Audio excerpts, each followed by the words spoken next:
Listen to it fizz. Alka-Seltzer for headache. Alka-Seltzer for acid indigestion. Alka-Seltzer for cold distress. Alka-Seltzer presents the Quiz Kids. That bell calls class to order, Quiz Kids. And listen closely. Here's today's first question. Name the atomic numbers of sulfur, helium, and hydrogen, and you will have a once-famous political slogan. What is the slogan? Say, that's a tough one, isn't it? Well, how about it? Can you folks at home answer that question? Well, you'll have time to do some fast figuring while the youngsters here in school answer roll call. And here they are, the Quiz Kids, and the chief quizzer himself, Joe Kelly.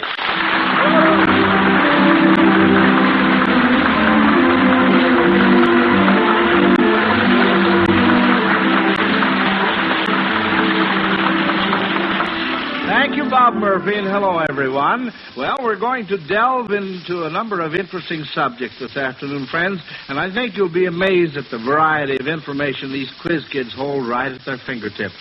Follow along with us now and see how many of our questions you can answer, too. Are you all ready for roll call, children? Fine. Here we go. Joel? I'm Joel Kupperman. I'm 12 years old, and I'm a freshman at the Roosevelt High School. Patrick? I am Patrick Olenconlon. I'm 11 years old and in 7/8 Fort Dearborn School in Chicago. Brenda? I'm Brenda Liebman. I'm 4 years old and I live in Chicago, Illinois. Rennie? I'm Rennie Templeton. I'm 13 years old and 9th grade at U High. And the new face in class this afternoon, Donald. I'm Donald Hall. I'm 12 years old in the West School in Waukegan, Illinois. All right, fine. Now, what can you do with that first question from Mary Lewis of South Bend, Indiana? Name the atomic numbers of sulfur, helium, and hydrogen, and you will have a once-famous political slogan. What is the slogan? And we have two hands up. Pat's hand was up first. All right, Pat. Well, the number of sulfurs, yes, it must be. Sulfur? That's 15. Is what? 15. You say 15? Wait a second. It's 16. 16 is right. Helium is 2, and All right, hydrogen wait a minute now, is 1. Pat. Oh, you lost out there. See, you lost out. Joel? It's 16, 2, and 1, so that's 1621. 1621, and Pat? Well, I see what happened there. It's 16 to 1, and that was the famous political slogan of William Jennings Bryan. That was the radio Free Silver. That's and right. that applied to free silver. That was in the... Bryan lost in the 1896 election. 1896. That's absolutely right. Good boy, Pat.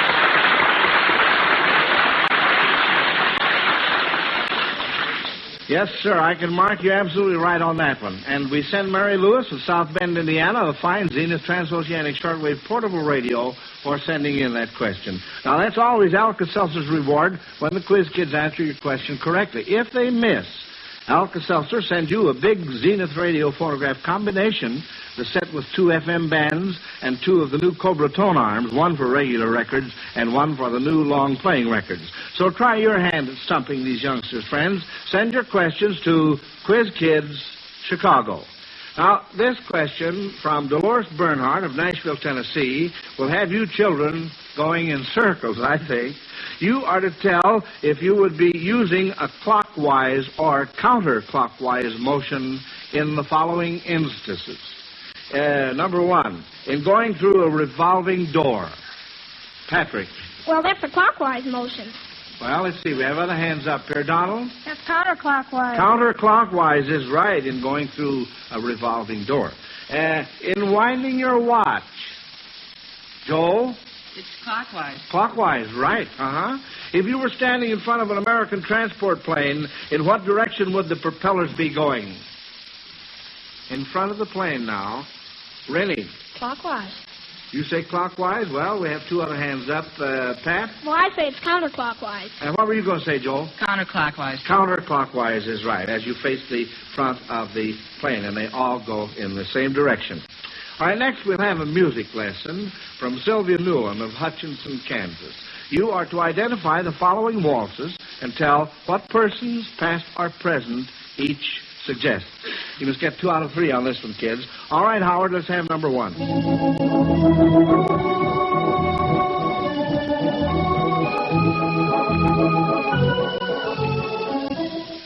Rennie? Well, that is the Skater's Waltz. Skater's isn't it? Waltz, And so... you could say, well, Dick Button, Barbara Ann Scott, Sonia Henney. I mean, Any skater. That's right. Very, very good. Let's see what we can do with this number 2.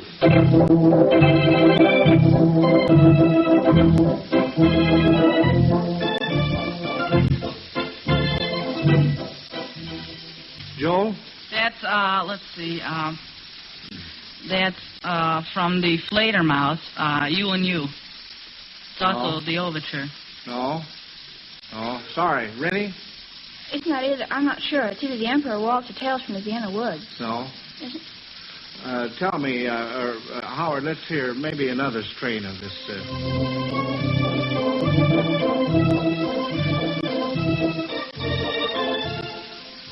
Joel? That's Artist Life by Strauss. And that's, well, it'd be any artist, Picasso Well, name one. Sequeiros. Fine. You gave me 2. All right. And here's the third part now.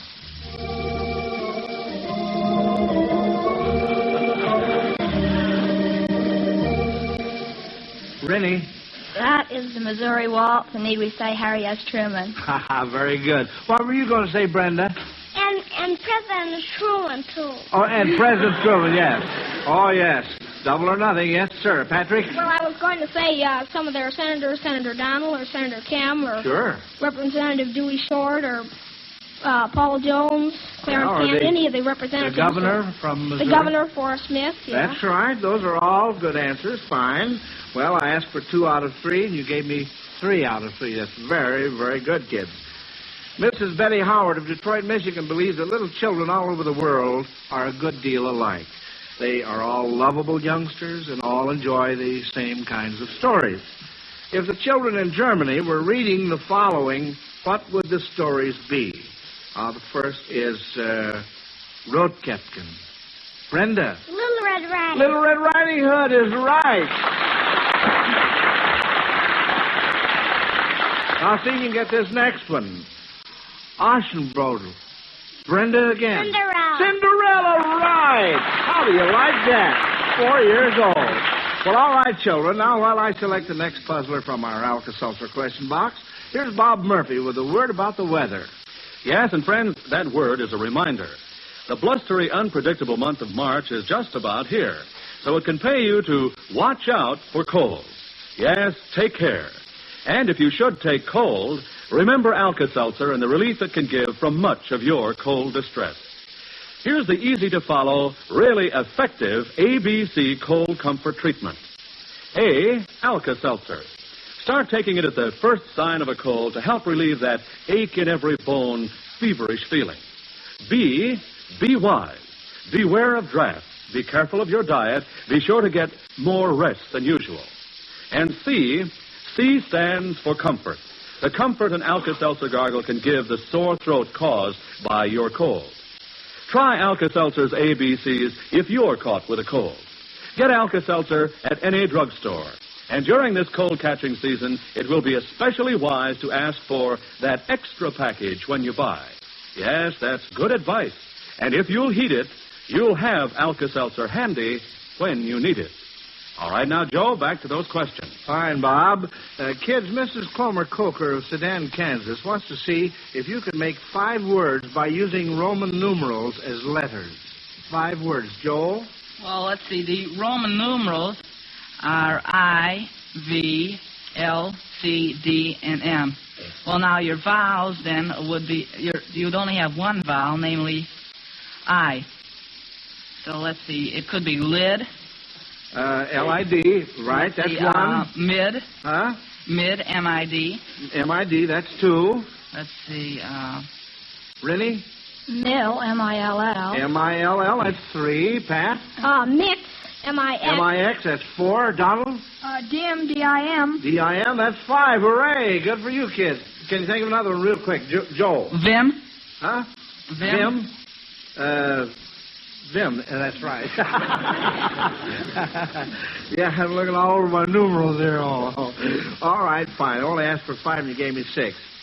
Mrs. Esther Fisher of New York City thinks it's impossible to give a good school teacher too much praise. She reminds us that some of our greatest Americans taught school. Let's see if you kids can identify these men. You must get 2 out of 3. You can accomplish so much more good for so many more people by training other men in modern medicine. And that's what counts with me. I might be able to save 10 people strangling with yellow fever. But if I teach 10 men to use antitoxin, they can save 100. Patrick? Well, I don't know. Would that be Dr. Reed? Dr. Walter Reed Yeah. is right, Pat. Let's see what we can do with this next one. You ask me, what does it matter if children learn to spell? And I answer, what a barefoot boy learns in a village school influences his whole life. And again you ask, what does it matter how farmers pronounce their words? And let me answer that some farm boys in this country cannot even read and write. How can they be good Americans when they are so ignorant? Donald? That be Noah Webster? Noah Webster, that's right, absolutely. This last one is part of a letter sent to a professor at Iowa State College. The letter reads, I cannot offer you money, position, or fame. The first two you have. The last you will no doubt achieve. These things I now ask you to give up. I offer you in their place work, hard work. The task of bringing a people from degradation, poverty, and waste to full manhood. Donald? Booker T. Washington sent that to George Washington Carver. George Washington Carver is right.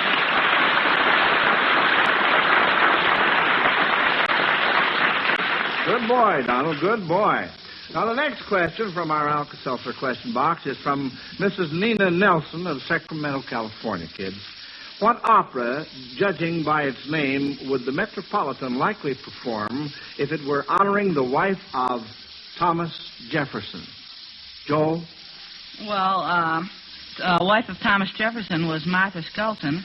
Was what? Martha Skelton. Martha Skelton, yes. So what it opera? might play an opera. Well, Carmen, a lot of people died and there were a lot of skeletons, so they might play that. Oh, well, that's all right, Joel. I'm thinking of a better answer. Rennie? Martha. Martha. The opera Martha. Mm-hmm. Now, how about the wife of John Quincy Adams? What opera, Pat? Well, that was Louise Catherine Johnson, so it'd be Louise. Well, her name was it Louise? Yeah, Louise. Huh? Well, Joel, what were you going to say? I think it's Louise, too. Well, it had an A on the end of it, so it would be Louisa. Well, it'd still be the opera. That would be close enough, All right, fine. Mrs. Delbert Sanguinet of Bellingham, Washington, wants you children to identify some music for her, but she has asked you to also spell the song titles.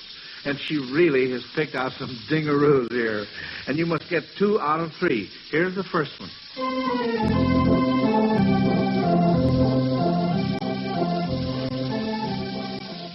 Joel? That's Kira Beer Bin. I doubt whether I can spell this, but I'll try. All right, let's try. Cirbiribin.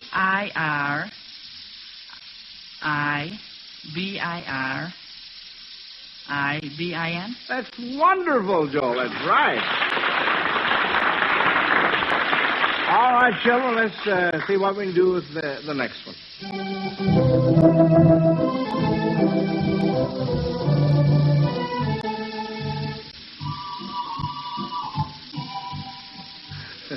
Patrick? Well, that's Tooly Ooly Dooly. That's and I righty. suppose it would start out Toolie. Right, so far. Now here comes the Ooly. Yeah. O-O. What is that again now? O-O. L-I-E. Right. And the last is the Doolie. Is the Doolie. That's D-O-O-L-I-E. That's very goody, Patty. Yes, very good. All right, here's the last one.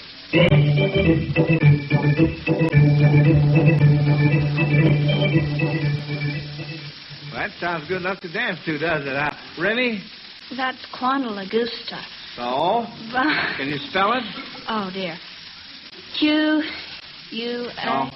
Oh, you're off to the wrong start on the very first letter. You want to try again? V-C? C, all right. C-U... No. No? No. I'm sorry.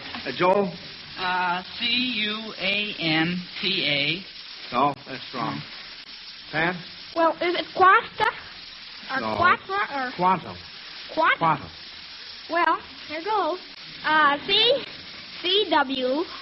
No. No wobbies in it. No, sorry. Joel wants to try again. Well, let's see. I think it's pretty well established that it starts with CUA. CUA is right. Then it'll be, there sounds like there's an N in there. Yes. And then a T. T. And then an A. No. Oh. Rennie wants to try again. CUANTLA.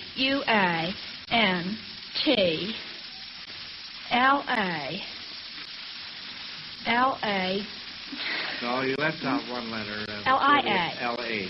No, I'm going to have to spell it. I can't do it right here on my card.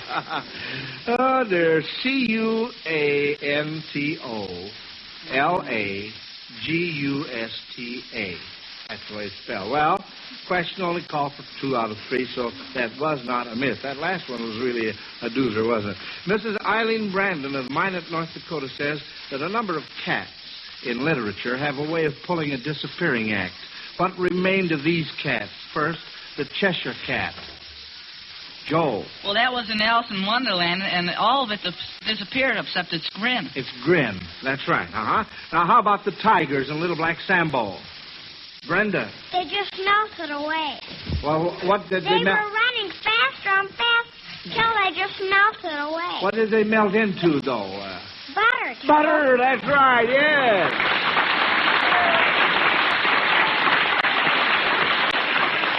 Now, how about the Kilkenny cats? Brenda. They fought. They beat. They bet till they eat each other up. Well, I know, but after they disappeared, what was left of them? The tips, the nails and the tips of their tails. That's right, the nails and the tips of their tails.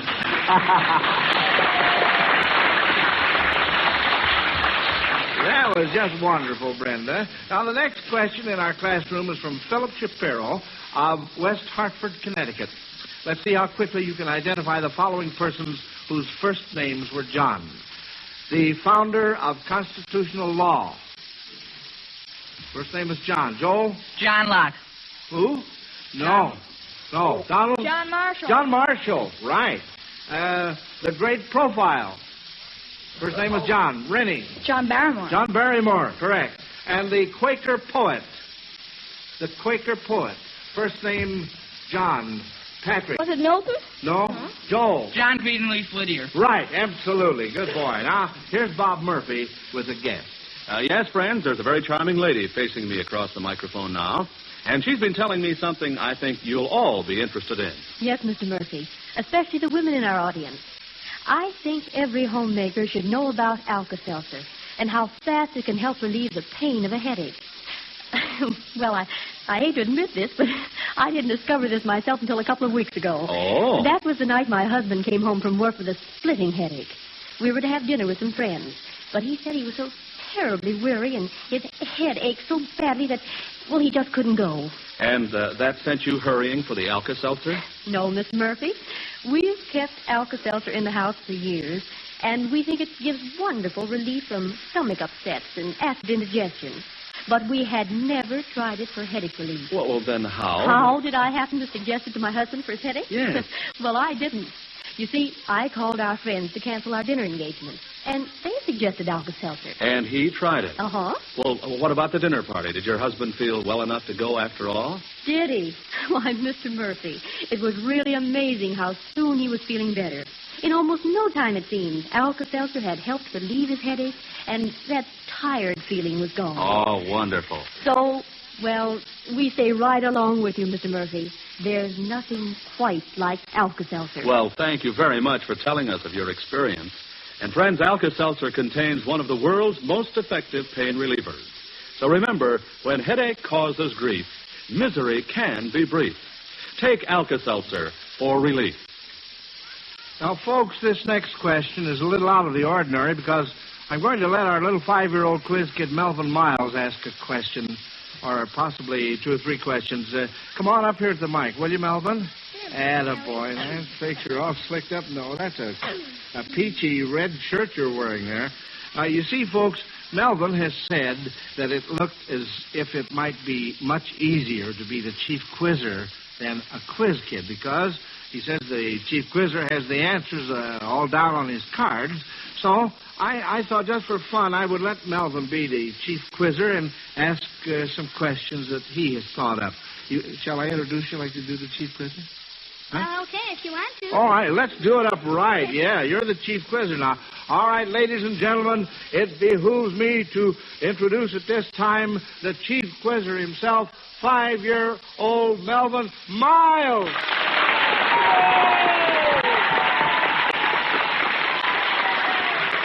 All right, now, Melvin, Chief, do you have your questions all ready so that you can take over and read them off a card? Yes, now here's our first question for me. Oh, from you? Yeah. All right. What snake could swallow a whole animal like a pig or a sheep? Winnie? Count a cobra? See. Or is it a python? That's right, Mr. Clyde. Look, I'm just an innocent bystander. You got the cards there now. Well, wait a minute. You got pictures on the card. Python. Yes, sometimes they trap them. That's exactly right. Did she say python? Yes. Oh, she did. I see. Of course, you're the chief quizzer. See. All right, go ahead now. What's the next question? What character went to... This here's a nursery rhyme, pardon me. What character went to bed with some articles of their clothing on? Pat? Well, you said what character went to bed with, would you repeat that? I have the answer, but... Yeah, you repeat it, will you? What character went to bed with some articles of clothing on? Well, that was Diddle Diddle Dumpling. My son John, he went to bed with his stockings on, one shoe off and one shoe on. Diddle Diddle Dumpling, my son John. Good for you. That was my son John.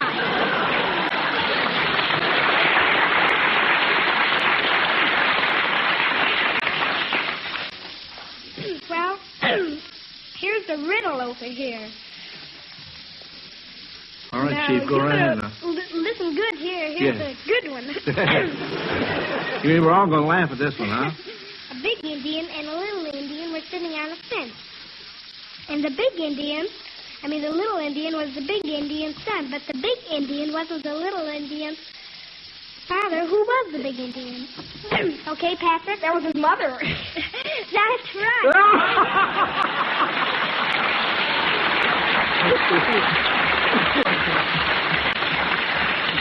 Melvin, I would just like to break in. You're still the chief quizzer, see, but I would like to ask you not to applaud because I'm going to have to start doing that next week if you continue to applaud, see?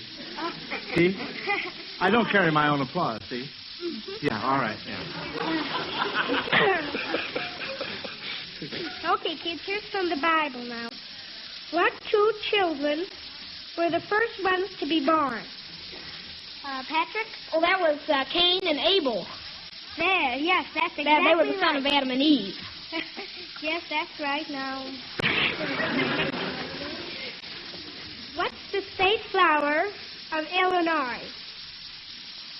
Donald? Violet. What? Violet. Yes, there's something else. Wood first. violet? Yes, that's right. Yeah. Let's see. Oh. Now, here's a little story here. Who stayed a whole week, half in the hole and half out the hole? Joe? Oh, I forget the exact name. It's this sort of bear or pig. I remember. Yes, it's a bear. He has a master named Christopher Robin, but I can't remember exactly his exact name. Okay, Patrick. Well, that was Winnie the Pooh. Yes, that's exactly right.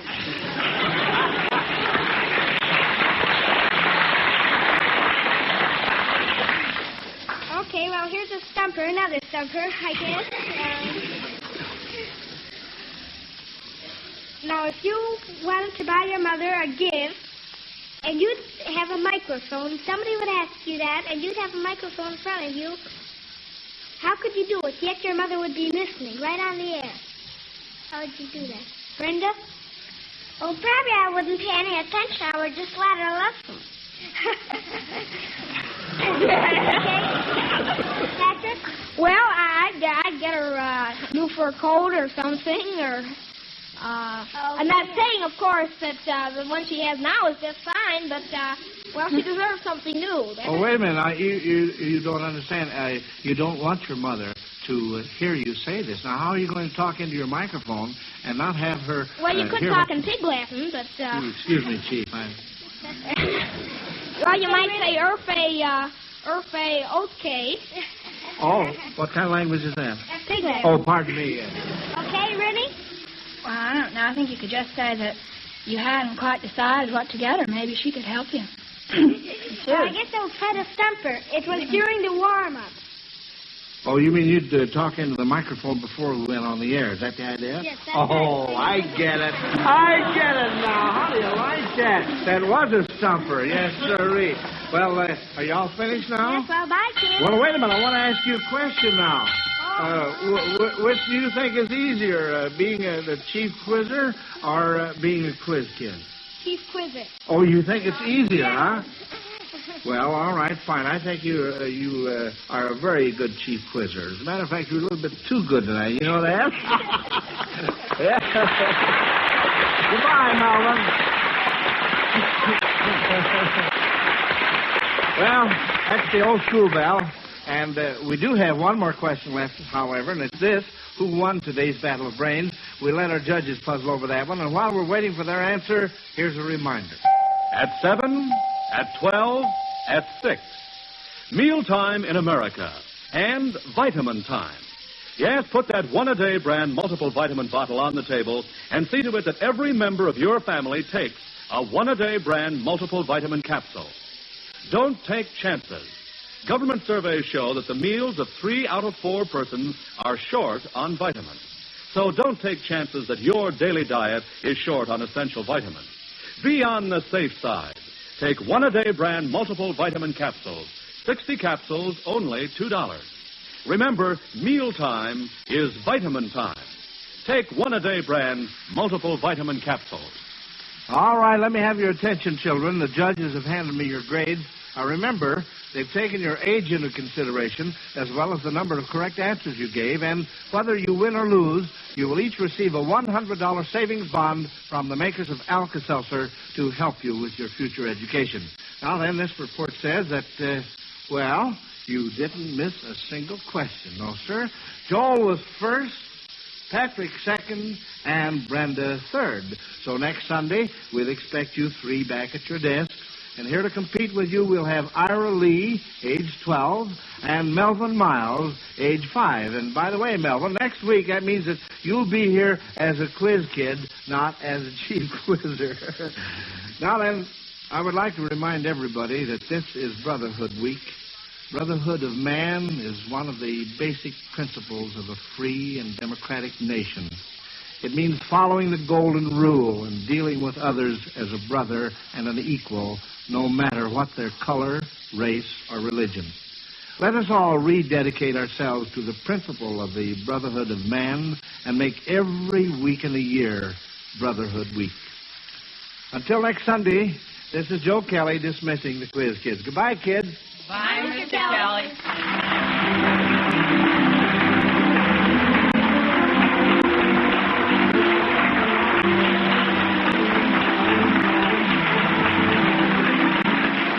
Listen to the Quiz Kids every week and listen to Alka-Seltzer's News of the World every Monday through Friday on most of these NBC stations. This is Bob Murphy speaking.